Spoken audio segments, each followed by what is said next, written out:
Crime and Punishment.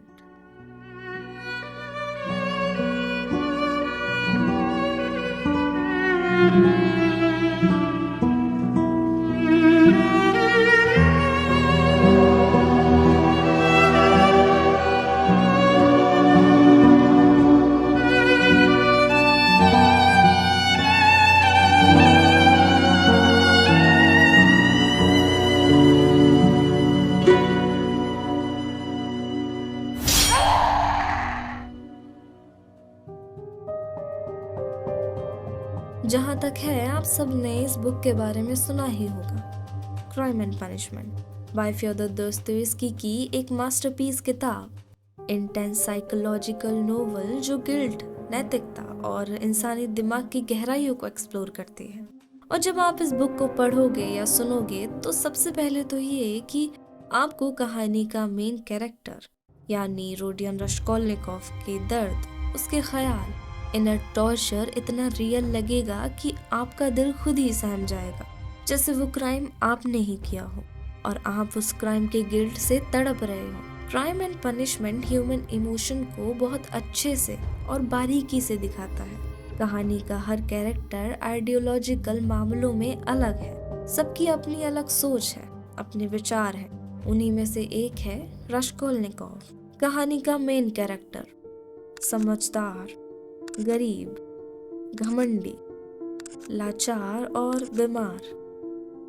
ऐसा इंसान जो खोया हुआ है अपने ही आप में, अपने ख्यालों में।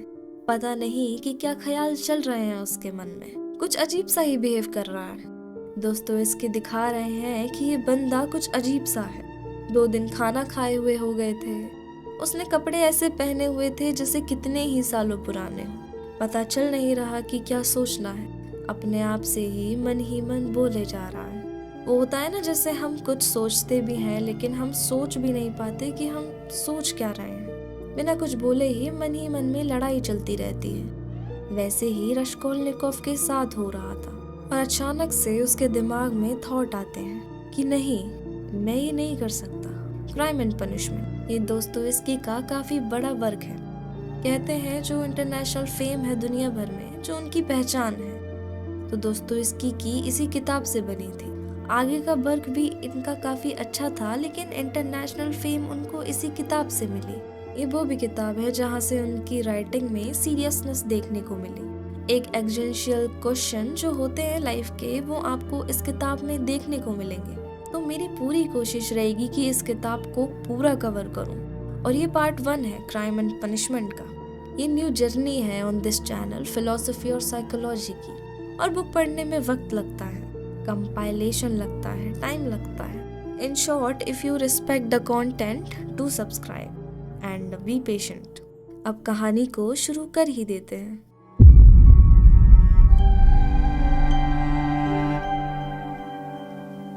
तो इस क्राइम एंड पनिशमेंट की कहानी में सेंट्रल कैरेक्टर है रश्कोल्निकोव। तो वो जो रश्कोल्निकोव है, स्टार्टिंग में ही दिखाया गया है कि वो कुछ परेशान सा है, दुखी सा है और दुनिया से कट के रह रहा है, आइसोलेट हो गया है और 1 महीने से अपने कमरे में पड़ा हुआ है। और वो रहता कहाँ पे है? एक बिल्डिंग है 5th फ्लोर की, सबसे ऊपर वाली में वो रहता है। तो उसे 1 महीना हो गया है और कमरे में अकेला पड़ा हुआ है, भूखा है, खाना भी नहीं खाया 2 दिन से, और उसके कपड़े भी ऐसे ही हैं। अकेला रहता है, बिल्कुल दुनिया से कट के, किसी से बात नहीं करता। और उसको हाइपोकॉन्ड्रिया हो गया था, मतलब कि आदमी अपनी हेल्थ को लेकर बहुत ही ज्यादा टेंशन लेता है, कुछ हो तो नहीं जाएगा, बहुत डरा हुआ। तो आज ही अपने घर से बाहर निकलता है। तो जैसे कि अभी हमने बताया था कि सबसे ऊपर वाले फ्लोर पर ये रहता है, नीचे वाले फ्लोर पर इसकी मकान मालिक रहती थी और ये मकान मालकिन से मिलना नहीं चाहता था। तो ये उससे बचते बचते चुपके निकलता है, क्योंकि इसने रेंट भी नहीं दिया था। और बात रेंट की भी नहीं थी, वो चाहता ही नहीं था मकान मालकिन से मिलना, क्योंकि अगर मिला तो फालतू के सवाल करेंगे। इसलिए वो कहता है मैं इतना लोड नहीं ले सकता। तो चुपचाप बहुत दिन बाद वो उस कमरे से निकल जाता है और अब वो वहाँ से निकलकर एक जगह जा रहा होता है। और जहाँ से वो सफर करता हुआ जा रहा था और जिस जगह पर वो पहुँचता है, दिखाया गया है कि रशिया का शहर है सेंट पीटर्सबर्ग। तो उसका जो एरिया है वो बहुत ही ज़्यादा बेकार सा एरिया दिखाया गया है, बहुत ही ज़्यादा ख़राब, गंदा, गर्मी हर जगह बहुत ज़्यादा है। और रश्कोलनिकोव उसकी हालत खुद ख़राब थी। खाना वाना उसने खाया नहीं था, कपड़े फटे हुए थे, उसने एक हैट पहनी है, आगे चले जा रहा है, चले जा रहा है। इतने में इसको एक आवाज़ आती है। वो एक आदमी है जो अल्कोहलिक है, रश्कोलनिकोव को आवाज़ देता है, ये कहकर कि जर्मन हैट पहनी थी उसने। और रश्कोलनिकोव जैसे ही ये सुनता है, हैट पकड़ लेता है और सोचता है कि इस आदमी ने मुझे मेरी हैट से पहचान लिया, और वो अपनी हैट पकड़ लेता है क्योंकि उसे डर था कि कहीं ये आदमी मुझ पे अटैक ना कर दे, क्योंकि जिस एरिया में था वो ऐसा ही था। लोगों ने अल्कोहल पी रखी थी और वो आदमी रश्कोलनिकोव को आवाज़ भी दे रहा था। और मन ही मन रश्कोलनिकोव सोचता है कि हैट पहनना सही नहीं है, इसकी वजह से मैं लोगों की नज़रों में आ रहा हूँ। और कहता है कि अब जो मैं काम करने जा रहा हूँ तो मुझे तो सावधान रहना चाहिए। अचानक से रैंडमली कुछ भी कहता है अपने आप से, अगर लोग मुझे ऐसे पहचानने लगे। और बल्कि वो आदमी तो अल्कोहलिक था, जब वो मुझे पहचान सकता है तो कोई भी मुझे आसानी से पहचान लेगा। तो मुझे अपना ध्यान रखना है, क्योंकि जो मैं ये काम करने जा रहा हूँ ये बहुत ही ज़्यादा खतरनाक काम है। ये ऐसे ही खुद से बातें करते करते अपनी मंजिल की तरफ चले जा रहा है। और उसकी मंजिल क्या थी? एक बड़ा सा घर, बड़ा सा अपार्टमेंट। उसमें रश्कोलनिकोव को ऊपर जाना है और उस अपार्टमेंट में एक लेडी रहती है, ओल्ड लेडी। और वो जो ओल्ड लेडी थी वो लोगों को पैसा देती थी कर्जे पे। रश्कोलनिकोव को पैसे की ज़रूरत थी और वो उस अपार्टमेंट तक पहुंच जाता है और फिर वो ओल्ड लेडी के पास जा ही रहा होता है। तो उस अपार्टमेंट में काफ़ी लोग रेंट पर रहते थे, तो सारी चीज़ें ऑब्जर्व करता हुआ चले जा रहा है। थोड़ा भीड़ भाड़ वाला लग रहा था उसका अपार्टमेंट, और फैमिली भी रहती थी। तो सब कुछ नोटिस करते हुए वो सीढ़ियों से ऊपर जा रहा है, तो वो देखता है कि ऊपर बहुत सारा सामान लोग ले जा रहे हैं ओल्ड लेडी के घर से। तो वो पीछे वाले रास्ते से जाता है और सोचता है आऊंगा भी इसी रास्ते से ताकि मुझे कोई पहचाने ना। अब वो ओल्ड लेडी के डोर के सामने होता है, डोर को नॉक करता है, तो ओल्ड लेडी आती है, दरवाजा खोलती है। और जैसे कि मैंने बताया कि कपड़े इसने फटे हुए पहन रखे थे, शक्ल इसकी बिगड़ी हुई है क्योंकि खाना इसने खाया नहीं होता है 2-3 दिन से।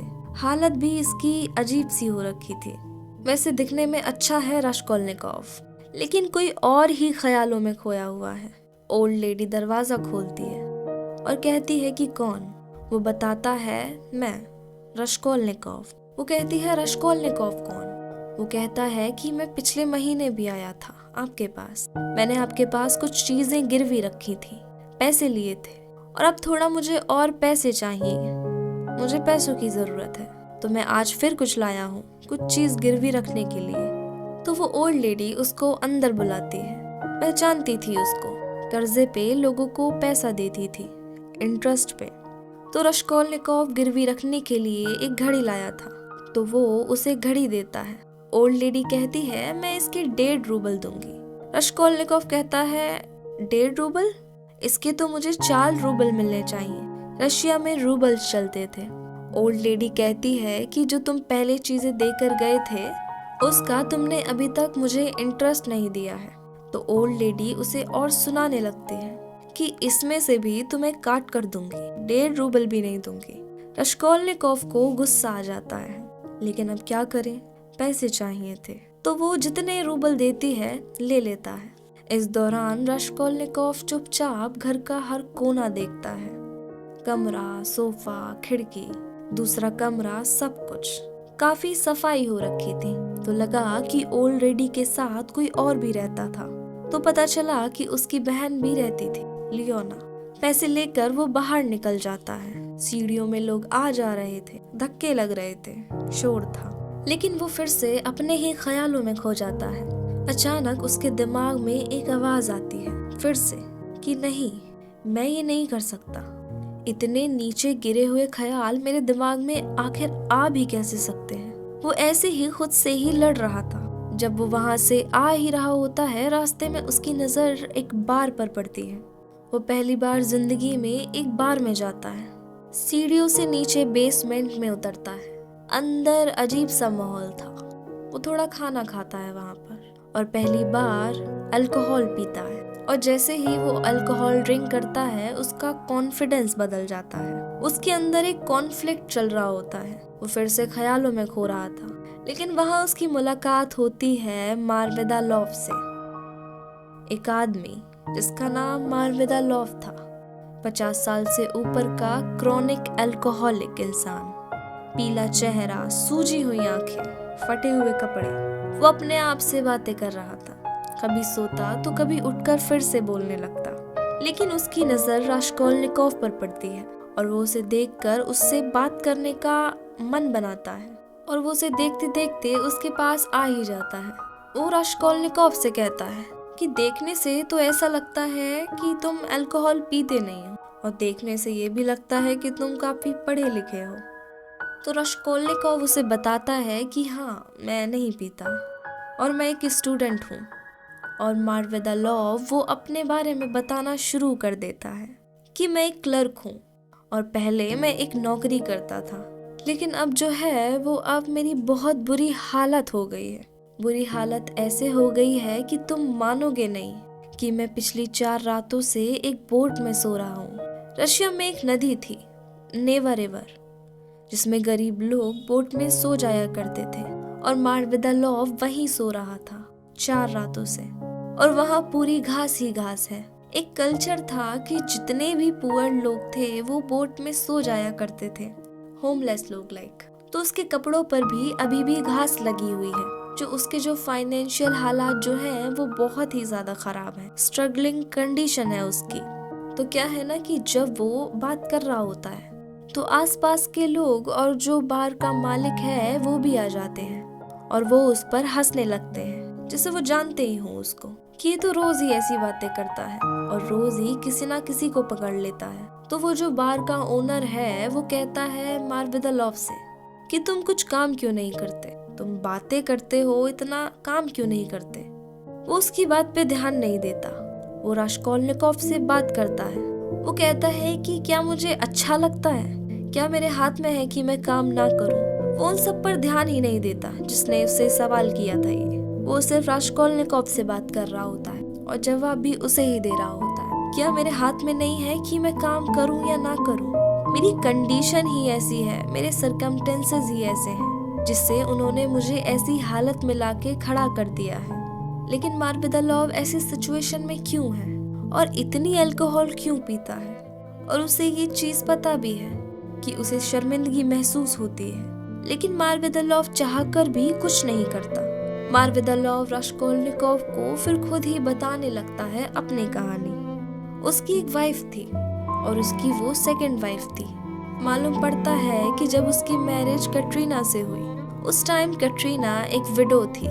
मारवेदा लॉव की सेकंड वाइफ का नाम कैटरीना था, और जब वो यंग थी तब कैटरीना को एक लव हुआ था और फैमिली के अगेंस्ट जाके उसने अपनी लाइफ बनाई। कैटरीना ने मैरिज की और इनिशियली सब ठीक था। कैटरीना और उसके हस्बैंड की लाइफ शुरू में नॉर्मल थी, लेकिन धीरे धीरे जब फाइनेंशियल प्रॉब्लम आने लगी और पैसा खत्म हुआ, सिचुएशन चेंज होने लगी। कैटरीना के हस्बैंड के साथ चीजें कॉम्प्लिकेटेड होने लगी और इवेंचुअली कैटरीना के हस्बैंड की डेथ हो जाती है। और उसके बाद कैटरीना वापस अपने घर नहीं जा सकती थी क्योंकि फैमिली और रिलेटिव्स ने एक्सेप्ट नहीं किया था।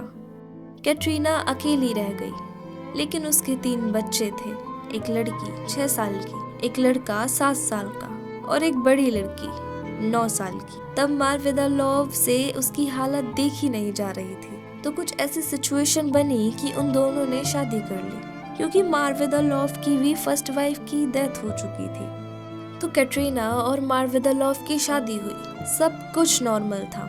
लेकिन कुछ दिन बाद मारवेदा लॉव को अल्कोहल एडिक्शन बढ़ता गया और फिर फाइनेंशियल स्ट्रेस की वजह से घर का हाल बहुत खराब हो गया। लेकिन इस बात का उसे अफसोस भी होता है कि वो अपनी जिम्मेदारियां नहीं निभा रहा और पैसे खत्म कर रहा है और अल्कोहल पी रहा है। कैटरीना और उन बच्चों की सिचुएशन देखकर उसका गिल्ट और स्ट्रॉन्ग हो जाता है बच्चे रो रहे हैं, भूख से तड़प रहे हैं, लेकिन वो ये सब जानते हुए भी कुछ नहीं करता। एक दिन कैटरीना बहुत गुस्सा होती है और कहती है कि तुमने मुझे और बच्चों को सबको बर्बाद कर दिया है।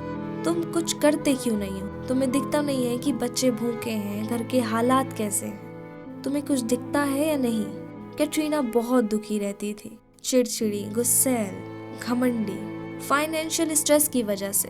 मार्विदा लॉफ की पहली वाइफ की बेटी सोनिया को भी काम करना पड़ता था और मोस्टली घर चलाने का बर्डन उस पर ही होता था। फिर कुछ दिन बाद, इतनी मुश्किलातों के बाद, आखिरकार मार्विदा लॉफ को फिर जॉब मिल जाती है। कैटरीना ये सुनकर बहुत खुश होती है।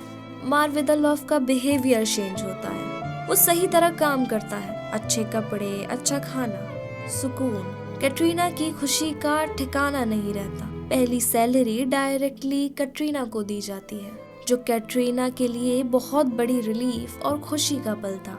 सब बहुत ज्यादा खुश थे, बच्चे, कैटरीना, सोनिया। एक अलग सुकून मिल रहा था फिर से। लेकिन फिर एक टर्न आता है जब मार्विदा लॉफ घर से चला जाता है और जो सैलरी उसने कैटरीना को दी थी उसे चुपचाप लेकर आ जाता है, कैटरीना से छुपकर, और अल्कोहल वापस स्टार्ट कर देता है। जो पहले अच्छे कपड़े पहन कर जाता था जॉब करने, वो कपड़े अब फिर वैसे ही पहले जैसे हो गए, जैसे किसी इंसान ने खुद ही खुद को भिखारी बना लिया हो। उसे उस घर से निकले हुए 4 दिन हो गए थे।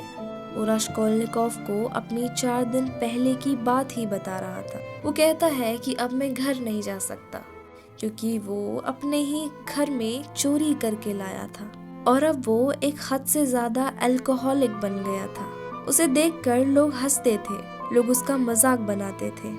लेकिन आज वो 4 दिन बाद अपने घर वापस जाने की सोच रहा था। वो रास्कोल्निकोव से कहता है कि जब मैं घर जाऊंगा तो वो बहुत गुस्सा करेगी, और वो इतना अल्कोहलिक था कि रास्कोल्निकोव को उसको सहारा देना पड़ता है उसके घर जाने के लिए। वो घर पहुंच जाते हैं। घर की हालत बहुत खराब थी, बच्चे रो रहे थे और कैटरीना एक कोने में बैठी थी, दुखी, उदास, गुस्से में, चिड़चिड़ी। जब वो डोर पर खड़ा हुआ आकर, कैटरीना उसको देखकर उसे सुनाना शुरू कर देती है कि तुम पैसे लेकर चले गए, इन बच्चों को रोता हुआ देखना तुम्हें अच्छा लगता है क्या?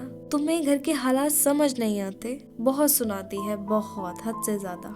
घर के बाकी लोग, किराएदार और घर की मालकिन भी डिस्टर्ब होते हैं। घर की मालकिन कैटरीना से कहती है कि वो घर छोड़ दे। उसकी फैमिली की वजह से आसपास का माहौल खराब होता है। रास्कोल्निकोव को उसके घर पहुंचते ही घर का हाल देखकर ही समझ आ जाता है कि सिचुएशन कितनी खराब है। उनका सिर्फ एक छोटा सा कमरा है ऊपर वाले फ्लोर पर, बिल्कुल बॉक्स जैसा, इतना छोटा कि कोई लंबा इंसान सीधा खड़ा हो जाए तो उसका सर टकरा जाएगा। रूम की कंडीशन काफी ज्यादा ही खस्ता थी और उसकी भी। ये सब देखकर रास्कोल्निकोव मार्विदा लॉफ को वहीं छोड़कर आ जाता है वापस अपने घर, लेकिन खिड़की पर कुछ पैसे रखकर। लेकिन वो रास्ते में आते हुए सोचता है कि मैंने पैसे क्यों रखे। हालत तो उसकी भी खराब ही थी। रास्कोल्निकोव के कमरे की हालत कुछ ऐसी थी कि पीला वॉलपेपर लगा हुआ था उसके कमरे में, जो उतरा हुआ था काफी जगहों से। एक टेबल है जिसमें धूल जमी है और उस पर कुछ पुरानी बुक्स रखी हैं जिनमें भी धूल लगी है। एक सोफा है जिस पर वो सोता है। रास्कोल्निकोव किसी भी चीज की उसे कोई परवाह नहीं है, न कपड़ों की, न कमरे की, न साफ सफाई की और न खाने की। पिछले 2-3 दिन से खाना तक नहीं खाया था उसने। रास्कोल्निकोव बस वहाँ से आता है और अपने सोफे पर आकर लेट जाता है और बस फिर अपने ख्यालों में खो जाता है। लेकिन इतने में दरवाजा खटखटाता है कोई और रास्कोल्निकोव को पता चलता है कि उसकी मेड नास्तासिया आई थी चाय लेकर। रास्कोल्निकोव उससे पूछता है कि किसने भेजी है। तब वो उसे बताती है कि मकान मालकिन ने। पहले के दिनों से मेड घर का ध्यान नहीं रख रही थी, न वो रास्कोल्निकोव के कमरे की सफाई करती। चाय पीता हुआ रास्कोल्निकोव उस मेड को कुछ पैसे देता है और कहता है मेरे लिए कुछ खाने को ले आओ, मैं बहुत भूखा हूँ। और जो वो मेड थी वो थोड़ी बातूनी टाइप की थी। वो कहती है कि सूप बचा हुआ है, मैं वो लेकर आती हूँ तुम्हारे लिए। वो लाती है और वो सूप देकर फिर वो उससे बातें करने लग जाती है। वो बताती है कि तुम्हारे खिलाफ मकान मालिक पुलिस स्टेशन में रिपोर्ट करने वाली है। ये सुनकर रास्कोल्निकोव को गुस्सा आता है, लेकिन वो कुछ कहता नहीं। फिर वो उससे पूछती है कि तुम कुछ काम क्यों नहीं करते? पहले तो तुम बच्चों को पढ़ाने जाया करते थे, ट्यूशन देते थे, अब तुम क्यों नहीं जाते? रास्कोल्निकोव कहता है कि जाने का क्या फायदा, ज्यादा पैसे मिलते नहीं है, तो मैं क्यों पढ़ाऊं और क्यों जाऊं? तब मेड उससे कहती है कि तुम ज्यादा पैसों के चक्कर में थोड़े पैसे भी छोड़कर बैठे हो। सिचुएशन समझो और काम करो। उसे समझाती है कि कैसे तुम पड़े रहते हो, ना कोई काम ना कुछ। फिर वो उसको एक लेटर देती है जो पोस्टमैन के थ्रू आया था। फिर रास्कोल्निकोव उसको जाने को कह देता है और वो लेटर उससे ले लेता है। ये लेटर उसकी माँ का था, जो पहले लेटर भेज दिया करती थी, लेकिन इस बार 2 महीने बाद लेटर भेजा था। लेटर पढ़ने के बाद उसे पता चलता है कि लेटर इतने दिन तक क्यों नहीं आया था, उसकी माँ उसे क्यों लेटर नहीं भेज पाई थी। उस लेटर में उसकी बहन दुनिया का जिक्र था। उसने बताया कि पिछले 2 महीने फाइनेंशियल प्रॉब्लम को फेस किया है। लेटर में दुनिया का स्ट्रगल भी बताया गया कि कैसे रास्कोल्निकोव की बहन स्ट्रगल करती रही तुम्हारी पढ़ाई के लिए, क्योंकि रास्कोल्निकोव के फादर नहीं थे, बस माँ, दुनिया और रास्कोल्निकोव। तो दुनिया पैसों के लिए एक रिच फैमिली के बच्चों को ट्यूशन पढ़ाती थी, लेकिन साथ ही उसकी माँ ने ये भी बताया कि उस रिच फैमिली में एक रूड और सरकास्टिक बिहेवियर वाला इंसान था, जो बाकी लोगों के सामने दुनिया को क्रिटिसाइज करता है, लेकिन उसे मजबूरी में वहाँ पढ़ाना ही पड़ता है। एक तो पैसे की वजह से, और ऊपर से उसने 1 साल की फीस ऑलरेडी ले रखी थी। वो जो इंसान था जिस घर में वो पढ़ाती थी, वो इंसान उसका अनफेयर एडवांटेज लेना चाहता था, तो दुनिया को काफी ज्यादा स्ट्रगल करना पड़ा। लेटर पढ़ने के बाद रास्कोल्निकोव को बहुत गुस्सा आता है और दुख महसूस होता है दुनिया के लिए। उसकी आंखों से आंसू निकलने लगते हैं, लेकिन साथ ही उसे गुस्सा भी आता है, लेकिन उसे समझ नहीं आता कि गुस्सा किस चीज पर आ रहा था। वो उठता है, फिर अपने ख्यालों में खोता हुआ रास्ते पर निकल पड़ता है। सड़क पर चलते रहता है, खुद से ही बातें करते हुए। आसपास के लोग उसे देखकर सोच रहे होते हैं कि शायद वो नशे में है, पर एक्चुअली में वो इमोशनल था, गुस्से में था, ख्यालों में खोया हुआ था। वो खुद ही नहीं समझ पा रहा कि वो कैसा फील कर रहा है। वो इतने में सड़क पर तो चल ही रहा होता है। उसके आगे आगे एक लड़की चल रही थी। हालात देखने में उसके भी खराब ही लग रहे थे। 16 साल की एक लड़की जो नशे में थी, जैसे कुछ बहुत बुरा हुआ उसके साथ। तो बाकी की स्टोरी हम आगे कंटिन्यू करेंगे, क्योंकि काफी बड़ी स्टोरी है। तब तक के लिए बाय बाय।